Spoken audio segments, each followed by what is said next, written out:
This one definitely stings. Last week, we lost one of the most prolific writers in the vampire genre, Chelsea Quinn Yarbrough. She is, of course, most famous for her series about the Count Saint Germain, an immortal vampire who she wrote over 30 books starring him, several of which have not even been published yet. But she started writing the Count Saint Germain series in 1978. That's only 2 years after Anne Rice wrote Interview with the Vampire. So her books go way back.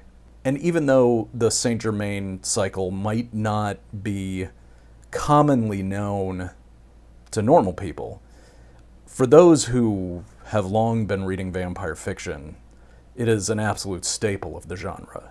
It's a fundamental pillar of the genre. Quinn, she liked to be called Quinn, which I didn't know until I got the opportunity to interview her, and spent a solid 3 hours talking to her, of which I cut that down to a little over an hour as an interview, which you can have a look at. In fact, I highly recommend it. She had the most amazing things to say, and as a person, she could not have been more entertaining to talk to.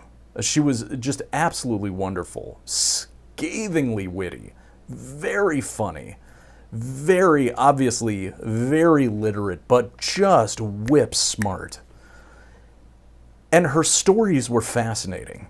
She was just an absolute lover of theater. She was exceptionally well versed in Shakespeare.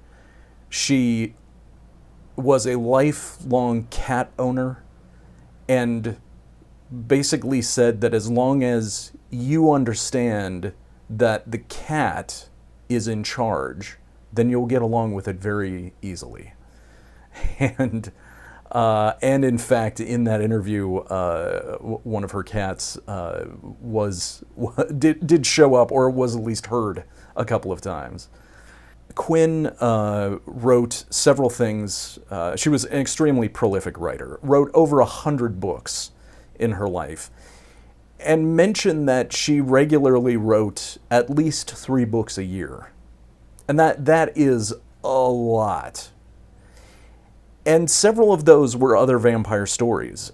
She's also known for a trilogy of books, one book each for Dracula's brides. So each one gets their own sort of origin story, which is a fabulous idea.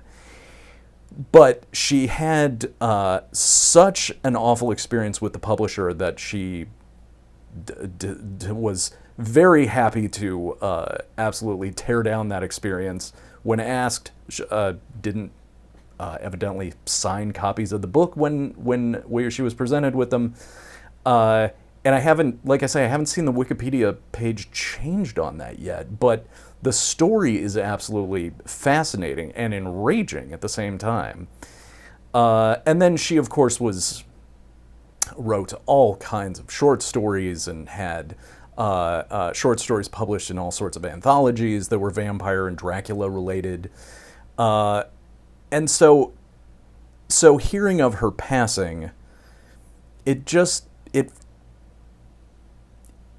left a very sad hole for me on 2 levels. One, just because she's such an important author in the vampire genre, and to have her voice now gone is a shame. But we are lucky that we got so much writing out of her. But on a second side, she's one of my favorite interviews that I did. And it just makes me sad that her particular personality is no longer going to be circulating in the world. So she will be sorely missed.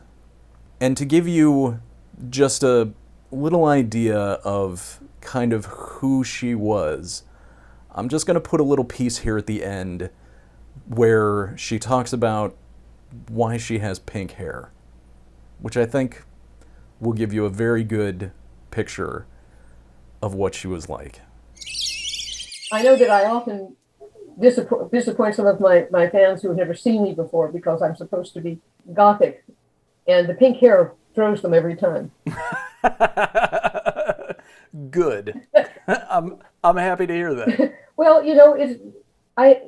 this had an interesting effect. I tried it once going to Dragon Con just because everybody else, had stuff on, and putting pink goth on my hair was not that hard to do. And when I got there, they stopped treating me like a little old lady. Really? Really. That must have been quite a moment. It was delightful. Don't pat me on the head and say, there, dear, because I'll take your hand off at the wrist if you do that. But, all of a sudden, something really shifted, and it wasn't unreasonable. And I'm going, well, if, pink hair will do that, I'll keep it going for quite a while. So we have Dragon Con to thank for that. Yes. Chelsea Quinn Yarbro, you will be missed.